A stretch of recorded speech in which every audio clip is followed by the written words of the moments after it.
Welcome. I'm Cameron Scott, one of the story architects of Star Wars: The High Republic. This is Dominic Pace, who plays Gekko the Bounty Hunter from The Mandalorian. Hi, I'm Claudia Gray. I write Star Wars books. And you're listening. And you are listening to Star Wars Comics in Canon.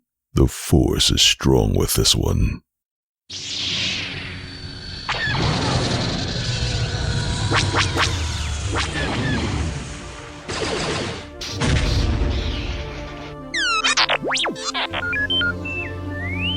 Hello there and welcome to Star Wars Comics in Canon, your guide to the wider Star Wars canon through the comic book lens. And to take you on this journey, I'm your host, Mike Burton.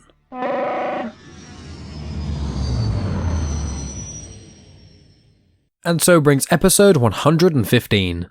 So my friends, this week I'm tackling 4 Star Wars comics from the 2020 run of Star Wars. These are going to be issues 26 to 29. Now I haven't done issue 25 yet on this feed. Obviously the prior issues were all done within Crimson Reign and War of the Bounty Hunters crossovers and then like 1 or 2 solo episodes. But I am going to be saving Star Wars 25, I think for maybe next week or the week after. It's going to be in the next few episodes just because there's a lot to go into there. It's like 4 short stories, lots of connections and stuff, but it doesn't push the main story on any further. So I thought it'd be a good opportunity to do Star Wars 26 to 29, as obviously last week I just did the Bounty Hunters comics, and then we'll see if I get the Aphra and Vader comics delivered in the next week or 2, then I'll do those 2. If not, I'll tackle Star Wars 25 and Star Wars Revelations. Now, if you haven't joined the show before, welcome, I hope you enjoy yourself, but in short, I go through the plot details of each of the comics in chronological order, and along the way I give additional information on other stuff, including trivia I find interesting, connections to other content, like species or planets or characters that reappear, those sorts of things. So it's kind of a good way to get an understanding of the canon from a comic perspective without having to pick up the comics themselves and read them, but if you have read them, they serve as a refresher and like an extended view to expand your understanding of the canon as a whole. Now I mentioned War of the Bounty Hunters and Crimson Reign, so they were quite big crossover events, and then the third one, which is Hidden Empire, which is going to be the finale of the kind of Kira trilogy, or so we're told, and I'm going to be tackling Hidden Empire once I've done obviously these comics, and then the Darth Vader and Dr. Aphra comics that are in between Crimson Reign and Hidden Empire, but I've noted in the description where the other episodes are to start, so if you want to start with the War of the Bounty Hunters crossover events, start with episode 60, and you can kind of go from there, or just type in War of the Bounty Hunters comics in motion, however it works for you. But with that all in mind, let's get into the personnel and release info. So all of these issues were written by Charles Soule. Rachelle Rosenberg was the colour artist on all of these issues. And then you've got Andrés Genolet, who is the artist for issues 26, 27 and 28. And then you've got Ramon Rosanas for issue 29. For issue 26 was released August 17th, 2022. Issue 29 was released November 2nd, 2022. And the trade paperback collection, due to be called Star Wars Volume 5, which had for all of these and also Star Wars number 25 in it, that is due to be released May 16th, 2023. And I will note that these comics take place after Empire Strikes Back, but before Return of the Jedi, so it's the year in between those 2 movies, and also it takes place after the War of the Bounty Hunters and the Crimson Reign crossover events, but before Hidden Empire. But with that all in mind, let's get into the crawl of issue 26. The Rebellion has made progress in its struggle to free the galaxy from Imperial rule. General Leia Organa has finally triumphed over the cruel Commander Zara, who massacred multiple rebel squadrons. In another corner of the galaxy, Luke Skywalker sought out the secrets of the Jedi to improve his connection to the Force. His journey culminated in the discovery of a mysterious book linked to the Jedi. Despite this progress, the threat of the Empire looms as large as ever. In the wake of the crushing defeat on Hoth, the capture of Han Solo, and the slaughter at the hands of Commander Zara, the heroes of the Rebellion will need many more victories to weaken the Empire's grip over the galaxy. And to confirm, the timeline is 3 to 4 years after the Battle of Yavin, because Empire Strikes Back is 3 years after the Battle of Yavin and Return of the Jedi is 4 years, so there you go, it's in that slot. So the story starts on Barleth, where the Imperials are celebrating Unity Day. Now, Barleth has the University of Barleth, which features quite a lot in the Aphra comics. It's first in Aphra 2016, but it's primarily in the 2020 run of Aphra comics. It's where Dr. Aphra studied, along with Sana Starros, Kofon Faris, Eustacia Ocker, and a few other people as well. It's also mentioned for the first time, actually, in Lando number 1, because there is an Ugnaught professor called Corin Purs, who is a professor at the University of Barleth, so that's where we first heard about it. Now for this Imperial Unity Day parade, rebels show up and cause a lot of damage. So there are squadrons that just fly straight in, start destroying some of the AT-STs, the AT-ATs, like shooting up and doing a lot of damage and whatnot, causing chaos, and it's all being broadcast across the galaxy because Unity Day was being recorded, and it's meant to show that the Alliance, the Rebel Alliance, still lives. It's meant to show that even though they were defeated at Hoth, they weren't as defeated as the Empire keeps saying they are, because the Imperial propaganda machine is basically churning out saying that the rebels have all been but defeated, and this is a point to prove to the rest of the galaxy that do not give up hope. And some of the people that were there, you've obviously got Luke there, you've got the Millennium Falcon flown by Lando and Chewie, you've got Wedge Antilles there, and then you've got a handful of X-Wings, Y-Wings and A-Wings there as well. TIE fighters get launched to try and counteract the rebels, but they all leave and then jump into hyperspace before the Empire can fire a single shot at them. And so the rebels are incredibly thrilled by this. They get back to their base and they all celebrate. And someone called Ivan Verlaine asks Luke to show off his lightsaber again. He does it and everyone rejoices because it's like a symbol of hope. Now Ivan Verlaine is someone I actually tackled all the way back in episode 14 of Star Wars Comics in Canon. It's in the Princess Leia comics, which is a 5-issue miniseries, and that's where Ivan Verlaine comes into it. She does appear elsewhere. I think she appears in the Bloodline book as well, I think off the top of my head. She appears in a couple of books, but she's an Alderaanian, and her whole kind of arc or her whole conflict with Leia in those miniseries is that she believes that Leia hasn't really grieved and doesn't really seem to care that much about Alderaan, given how she kind of was in A New Hope, and it delves into that. So it's quite an interesting look into that. So if you want to listen to that, episode 14. So back to the story. It's confirmed that Leia planned this mission, and she reports back to Admiral Akbar, Hera Syndulla and Mon Mothma, as well as Commodore Greg. Mon Mothma, she's obviously been in the Andor series quite a bit, and she's featured quite a bit in live action, but also in Rebels and the Clone Wars and stuff. She's a senator, but at this point she's just a Rebel Alliance leader. Hera Syndulla, she's a Twi'lek. She is heavily featured in the Star Wars Rebels series. In fact, she's one of the main characters in that. She appears in Star Wars Squadrons as well, in the Alphabet Squadron trilogy as well, and a few other places here and there. She's even appeared in the Afro comics, so she is around.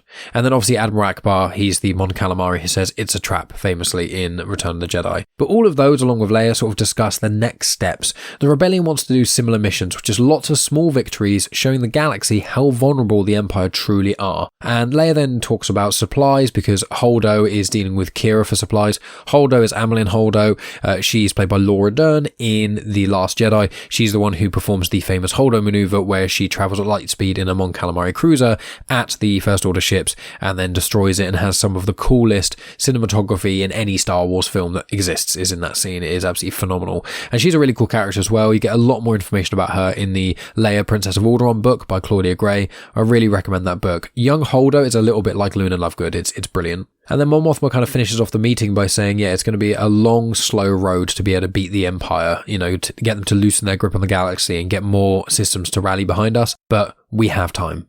Meanwhile, on an Imperial base named Second Son, an ISB agent looks to review all of these black facilities, and this is the first one. So a black facility is basically a place the Empire does experimental stuff or dodgy things, stuff like that, and an ISB agent is someone who works in the Imperial Security Bureau. So it's basically the Imperial equivalent of the FBI. They basically go around and make sure that no one is trying to rebel against the Empire, but also a lot of the Empire is about Imperial citizens and people who work for the Empire being loyal. So a lot of the time the ISB also try and figure out if there's any defectors, if there's anyone who's basically talking down about the Empire, who's saying negative things about Palpatine, anything like that, anyone who's causing mischief. The ISB are who get involved in that. And the best showing of the ISB we've had in canon so far has been in the Andor series, so I recommend everyone goes check that out, not only because it's arguably the best Star Wars live action content that's ever been created, but also because it's really good if you want to find out more from the Imperial side.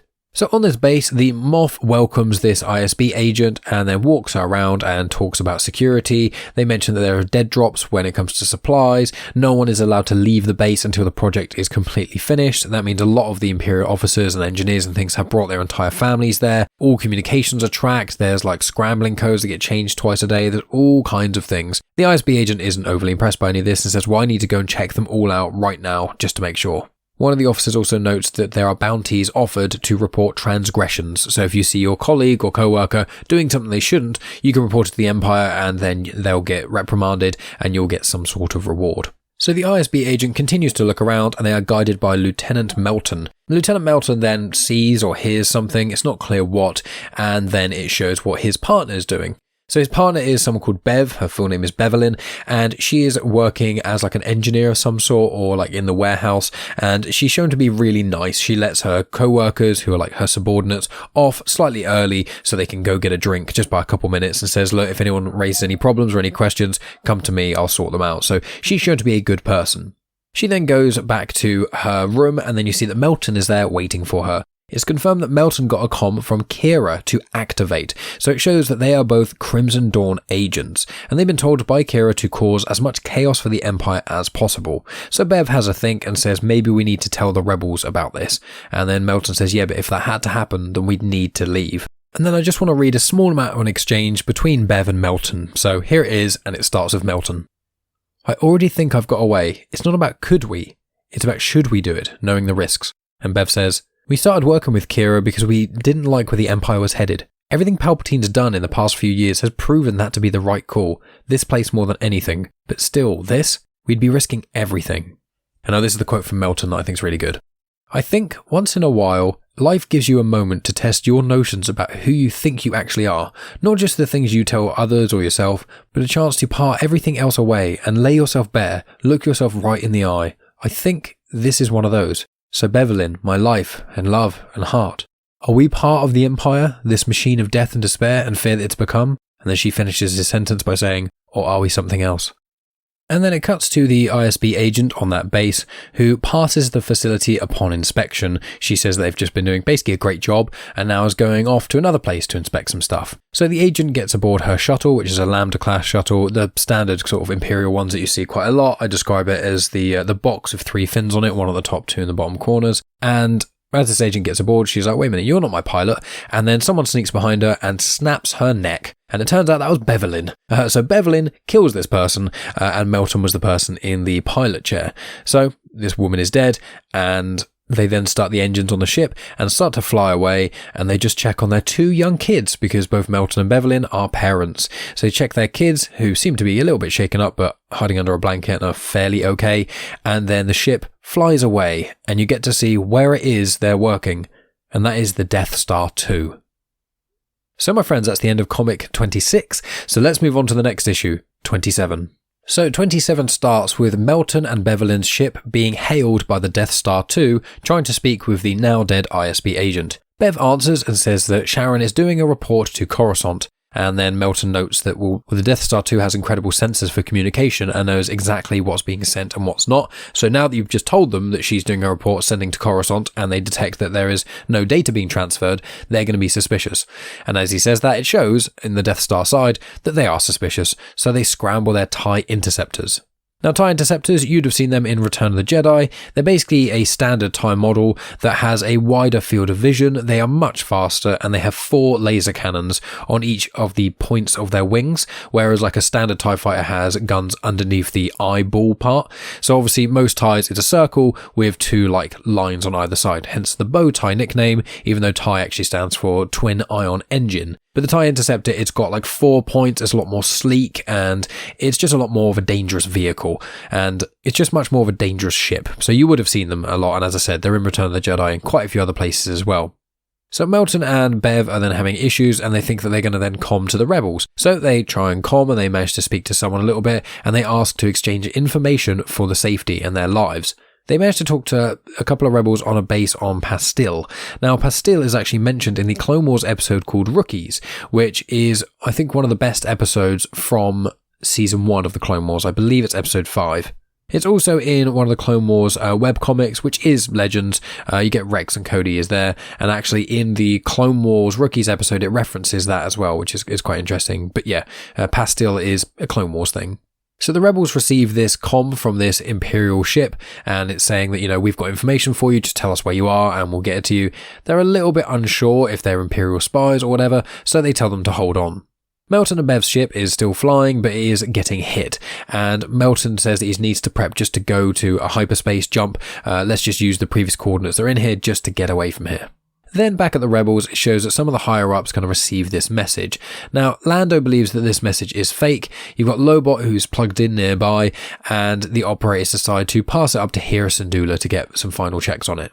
While that's happening, it shows where the shuttle ended up. It went to the planet of Alderaan. Now, Alderaan is in the Darth Vader 2017 comics. It's in issues 2 to 5, so it's in the first full arc, and it's in the story arc that shows how Darth Vader gets his red lightsaber. He fights Kirak Infila, I think his name is, who does something called the Barish Vow, who he basically goes away and becomes a hermit. All that sort of stuff I tackled in episode 62 of Star Wars Comics in Canon, so I really recommend you check that out, or you can check it out in the Darth Vader playlist. Either way, I think the 2017 run of Darth Vader comics, also written by Charles Soule, are the best Star Wars comics out there and are some of the best pieces of Star Wars content you can actually read. So of all Star Wars comics, I always recommend people should start there. They're brilliant. Anyway, back to the story. So Bev, Melton and their 2 children on this shuttle near Alderaan.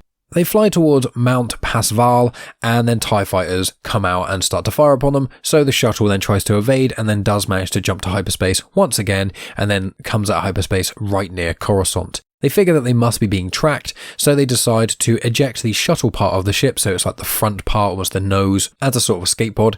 It is smoking and is damaged, but it is just about working. Melton manages to crash land the ship in the streets of Coruscant. They're all okay, but then the ship starts to get surrounded by locals.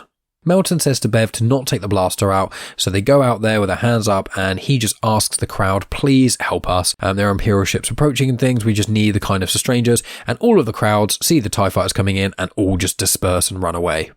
Back at the Rebel base and headquarters, Hera Syndulla confirms that there are 3 intelligence hits that they are going to be pursuing. Luke then raises his hand and asks about number 5, which is referring to this one with Bev and Melton and things.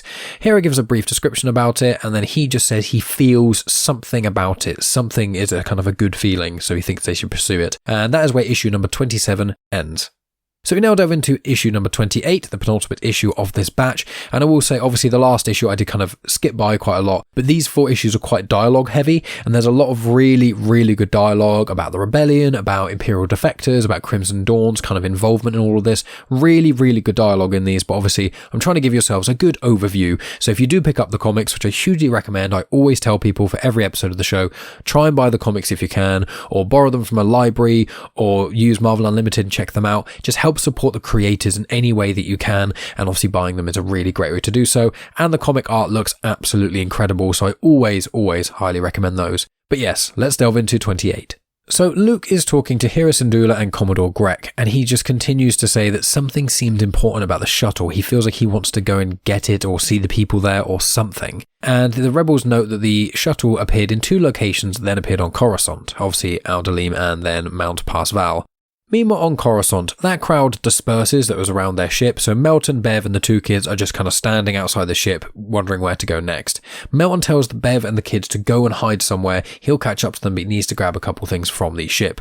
So he goes to the ship, he grabs some medical supplies, some food rations and a couple of other things, and then he rigs the ship to explode, so there's no record of him or his family or anything like that. As he's kind of in there, rigging it to explode, some Imperials seem to notice, call out to him and tell him to exit the vehicle.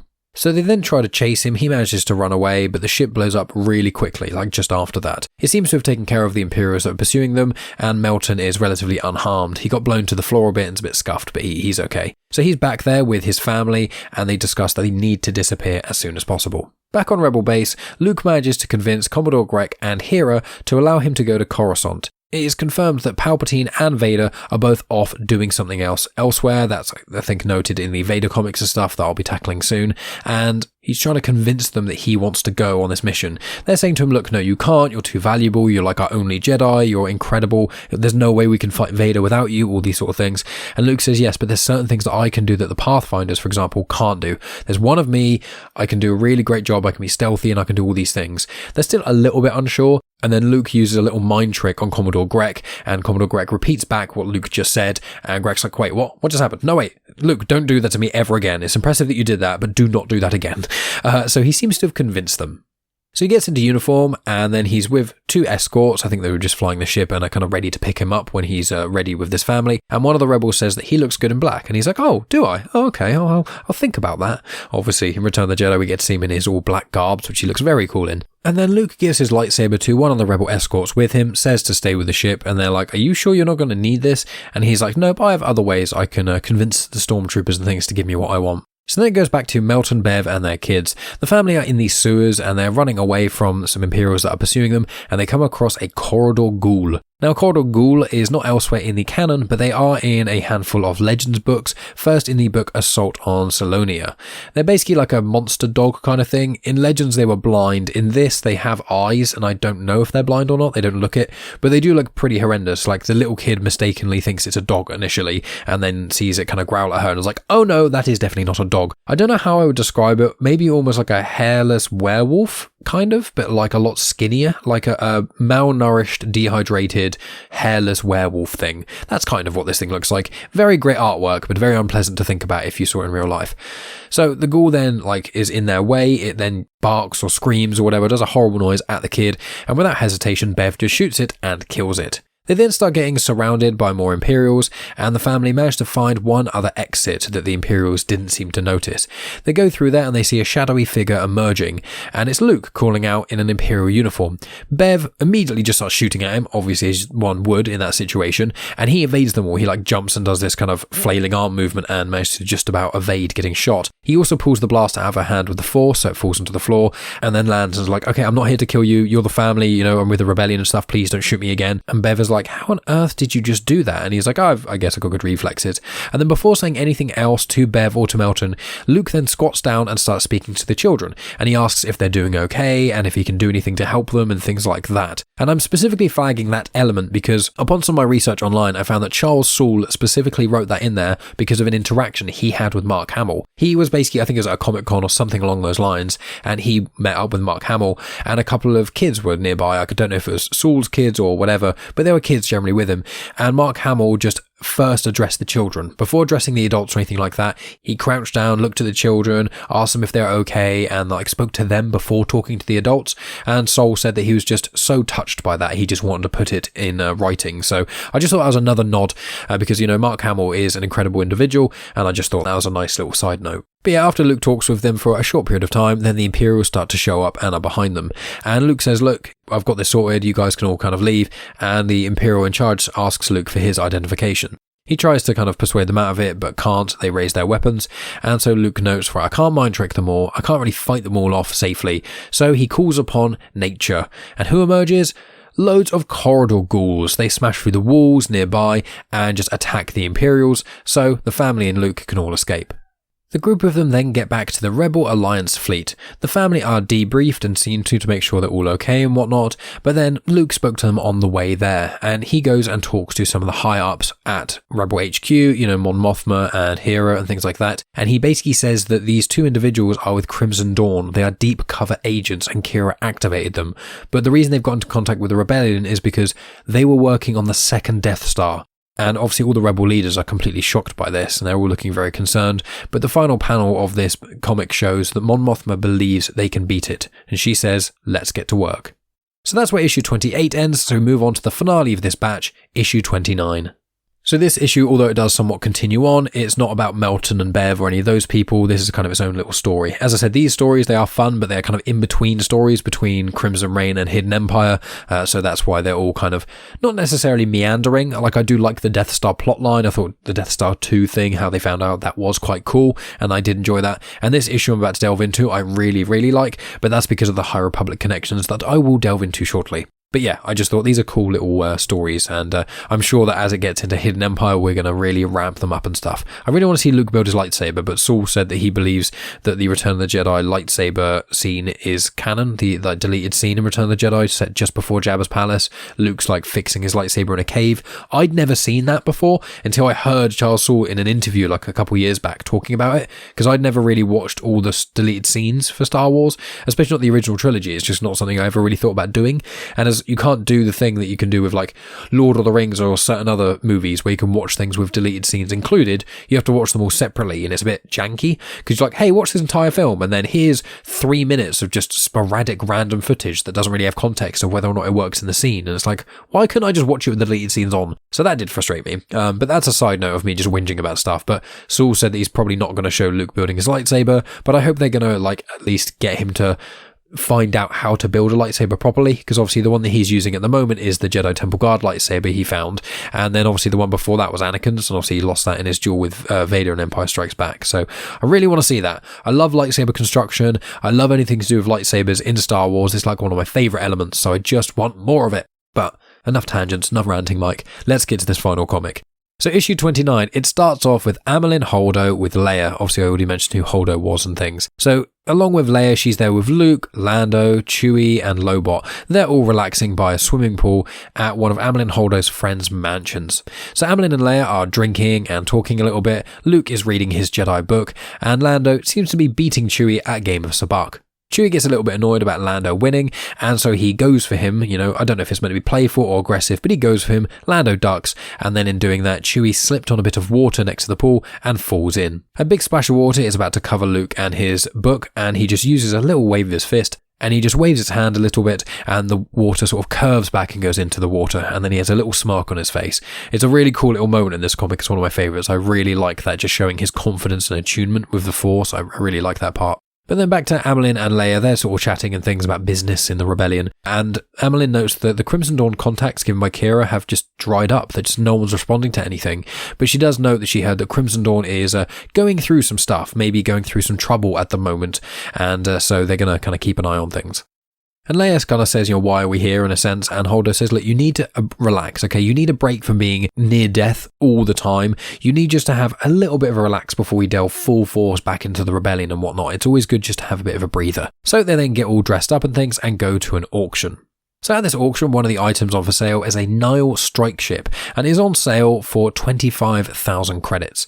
Now, the Nihil are the main antagonists of Phase 1 of the High Republic. I believe they're likely to be the main antagonists in Phase 3 as well, but Phase 2 is a prequel, so not going to delve into all that here.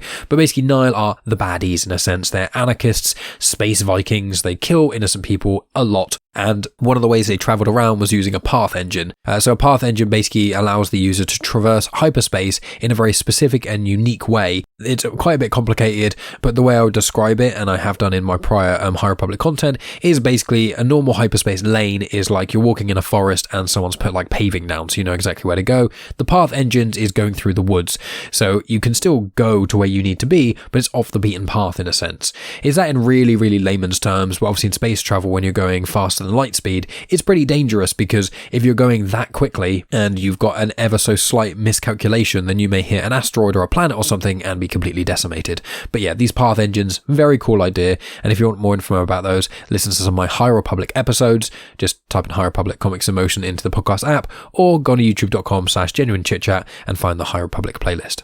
So with this Nihil strike ship, Holdo is trying to outbid this museum curator for this strike ship.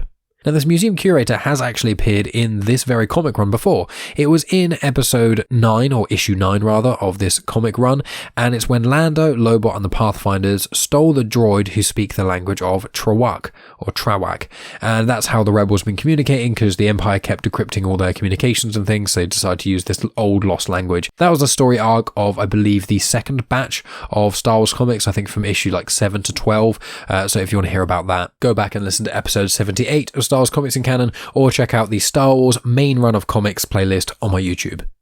But back to the story. So Holdo is continuing to try and outbid this museum curator, but Lando says to stop doing it, because if you outbid him and you win, it's going to attract far too much attention, and especially where you've got 3 people who are masked, and if they looked a little bit further into it, they would see that you all match the details of some people the Empire is hunting. So try to avoid that. What we'll do, we'll let him win, and then we'll go back and take the ship back later. They did kind of ponder having Luke try and use a mind trick on the museum curator, but Lando said that'd be a terrible idea because it's just going to further the suspicion and stuff around us. And also Luke said that he was feeling a little bit clouded by what he thinks is the dark side around him and stuff at the moment, so he would kind of struggle to be able to do that. So a little bit later on, you've got some stormtroopers that are guarding the strike ship that the curator has won. Luke distracts them using his lightsaber. He's in the darkness, you just see a yellow lightsaber ignite, they all kind of go towards it and start to panic, and Luke manages to deflect all of these bolts and whatnot with absolute ease, and then the rebels open fire and cut down the rest of them. So the ship is now theirs. Luke cuts through the hull in the side and then cuts a big old circle out of it as per Holder's instructions, and then she goes in and pulls out a Path engine. And a little bit later on, she confirms that what they're trying to look for is the Kezerat convoy. So the Kezerat convoy is basically this convoy that was lost like a couple of centuries ago, which had loads of fuel and supplies and all kinds of other stuff. They are connected to the Bine Guild. Now the Bine Guild are first mentioned in the Into the Dark book by Claudia Gray, which is in Phase 1, Wave 1 of the High Republic. It's the young adult novel of Wave 1, and it's got a character called Affie Hollow in it. So Affie Hollow is the adopted daughter of Scova, and Scova is one of the leaders of the Bine Guild. So you get a bit of the plot line to do with the Bines from Affie. Now Affie is also in the Star Wars Adventures comics, and she does feature more in the Fallen Star book as well, obviously by Claudia Gray. Affie is part of the vessel crew, along with Leox Gyasi and also everyone's favourite, Geode. But yeah, so that was around the High Republic era, just this mining guild basically disappeared and took loads of supplies with them, and people have been trying to search for it ever since. So Holdo confirms that she's got this garbled message, which may actually work out. So her kind of gamble here was trying it out with this nanotechnology that's on her ship. So this ship doesn't really seem to do anything. She puts in the message into it. It doesn't activate or play it or anything like that. And Holdo says, well, it was a long shot. She was kind of chasing ghosts, which is what Lando says. And then some TIE fighters start to show up. So they decide to try and, fly away and things. So Holdo gets behind the controls, launches the ship and flies away. But as the ship is flying, it's showing that the Path engine starts to kind of glow and things like that. She's continuing to outfly these TIE fighters and whatnot, who destroy her friend's mansion completely, and then the Path engine ignites without them really knowing and then shoots them through hyperspace. But it doesn't look like the normal blue streaks of hyperspace. This hyperspace is like red and crimson and dark and swirling and things. They're all confused as to what on earth is actually going on, and then they come out of this strange hyperspace experience, which was using the paths, and they appear in no space by what looks to be the Great Hall. And that is where this comic ends. So No Space is a place that the Nihil used to go to, and specifically the Great Hall, that was the Nihil hangout in a sense. In the main books, so like the Jedi, Rising Storm and the Fallen Star, as well as in the audio drama, The Tempest Runner, you get a lot more information on No Space and the Great Hall and how the kind of Nihil interacted with that. Obviously that at this point was about 250-ish years ago, and so it's derelict. From what you can see, they only get to kind of the edge of it. I wonder if we're going to see some remnants of the Nihil, a couple centuries later. I imagine not, but we'll see about that. But that is where they end up. So very much a High Republic kind of end to this. And I'm very excited to see where these next few issues go, because I'm really interested to see what they kind of make of No Space. I imagine it's not going to be like ridiculously into the High Republic lore. Like we're not going to find out what happened to Markion Ro or anything in the main run of Star Wars comics, because that will completely spoil Phase 3 of the High Republic when that all comes out. But yeah, I just really, really liked the way this kind of ended. So yeah, that's the end of issue 29 and this batch of comics. So my friends, that is the end of the episode as a whole. Thank you so much for listening as always. Please make sure you rate and review and share with your friends and do all that usual good stuff. So what have we got coming up and what else am I kind of up to? So next week, it may be the Dr. Aphra batch of comics or the Darth Vader batch of comics, but I believe I'm not getting my comic delivery for those until either later in the month or potentially even January, because I normally just get one batch of comics, which is normally like 10 or 12 comics a go. So we'll see about that. If I do get Vader or Aphra, then I will do the next batch of those. If not, I imagine one of the next episodes will be Star Wars 25, which has 4 short stories in there from different eras of Star Wars, all connecting to different bits of content, so that'll be a nice fun one. And then I've also got the Star Wars Revelations #1. I have not yet read that, but I need to check where that kind of falls in the timeline with Dr. Aphra, Darth Vader, and these other comics and things, just to make sure nothing really gets spoiled. So those are 2 things that are on the table at the moment. Obviously, I am reading the High Republic books at the moment, but I'm not far enough through the Path of Deceit to be able to finish it and do a review before Christmas. I have recorded a review for Kirsten White's Padawan book, which is with Obi-Wan and things, so I may release that as a sort of Christmassy special, because I normally release it on my Patreon, but I think I may release it on here. I've also due to record my thoughts on the Force Collector young adult book as well, which is by, I think it's Kevin Shinnick, and I imagine I'll be recording that and releasing that probably just on Patreon, but I'll kind of figure out about that. So I imagine the next couple of weeks is probably going to be Star Wars 25 and then probably the Padawan book review. I'll see if there's anything else that kind of pops up. I've got Tales of the Rancor that's due to be delivered to me quite soon, which is the Cavan Scott collection of horror stories. So it's kind of like a spiritual sequel to Ghosts or Tales of Vader's Castle. Obviously, I've tackled all 3 batches of those. And then now the publishing for all ages Star Wars comics isn't with IDW anymore. It's with Dark Horse now. So they've kind of reset a few things in that regard. But there's not going to be any more Vader's Castle stories to my knowledge. But Tales of the Rancor Pit is going to be quite similar. So we'll see about that, see when that arrives, see if I enjoy that much. If I do it this year or early next year, we'll kind of see. But that's what you can expect over the next few weeks. Obviously, I'll do a little bit of a break at Christmas, but I imagine I'll just pop up a couple of Patreon things or whatever. But yeah, so the goal is in the next month, the next batch of Dr. Aphra, the next batch of Darth Vader, Star Wars Revelations 1, Star Wars issue 25, the Padawan book review, and probably Tales from the Rancor's Pit. And then in some later episodes, I'll give some more information on what the plan will be for 2023. But that's what you can expect coming up. What else have I got going on? Well, I recently launched my own feed of Star Wars comics in canon. I'm only, as of releasing this, I've only actually put up 3 episodes on there. I'm hoping to try and release a few episodes a week, so it will eventually have caught up with this very feed. Not because I have anything wrong with Star Wars comics in canon being on Comics in Motion. I love the Comics in Motion family. Obviously, the whole reason I have this show is because of that, and collaborating with them and being on their feed is amazing, and I will continue to release this on this feed, so fear not, friends. But if anyone is listening to this and they just want to have a feed that is exclusively the Star Wars content, it's a lot easier to scroll through. When you're trying to find a specific episode, you can just either search in the feed itself or just scroll through it, and you can just basically go on that feed, start from square one, and go from there. So I have started that feed. You can listen to it on the majority of podcast apps. There's just a few places that are awaiting approval and things, but if you type in Star Wars comics in canon into the podcast players, then it should come up. But as I said, there are a few places that I'm still getting those sorted. So make sure you keep an eye out for that. Please go and subscribe to that. It would really, really help out. And if you listen to an episode or 2 on there, because it's the older ones, the older episodes on there at the moment. So if there's any you haven't listened to, listen to them and give me a little rating. It would really help the show kind of bump up a bit. But yeah, I just thought I'd mention that. And then once it's all kind of up and running and up to date and stuff, I'll start promoting that a bit more. But on top of that, I've done, guest spots generally. I appeared on Ike's Flame a little while ago. I appeared on Frank Burton's I Like the Sound a little while ago.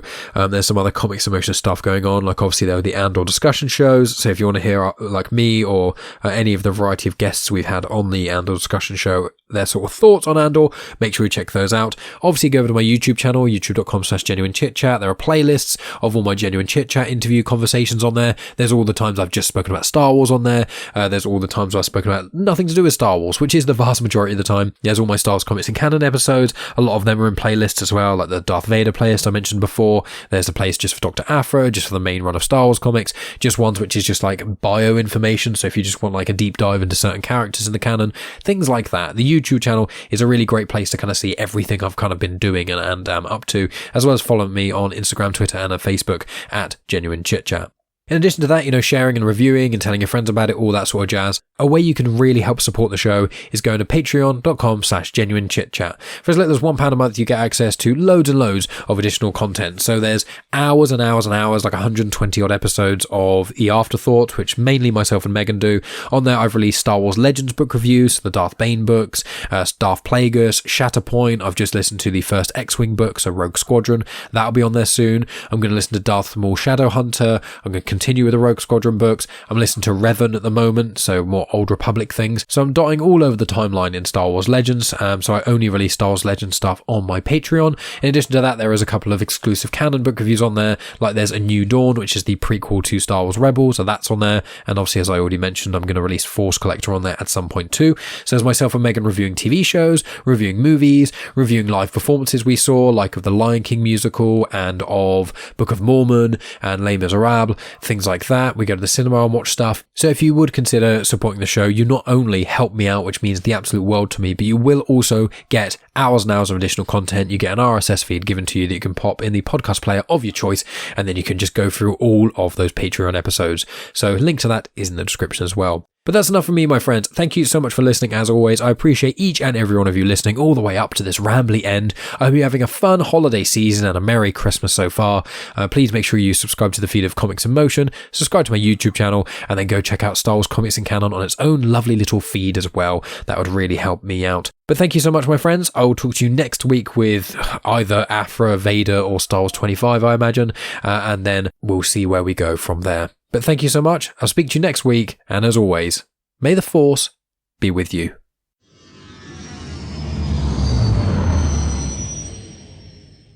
The intro for Star Wars Comics in Canon is arranged by myself, Mike Burton, and the backing music was made by Eric Matias of soundimage.org. You have just experienced host, creator, everything elser of genuine Chit-Chat, and also the host and creator of Star Wars Comics in Canon, found on the Comics in Motion podcast, Mike Burton.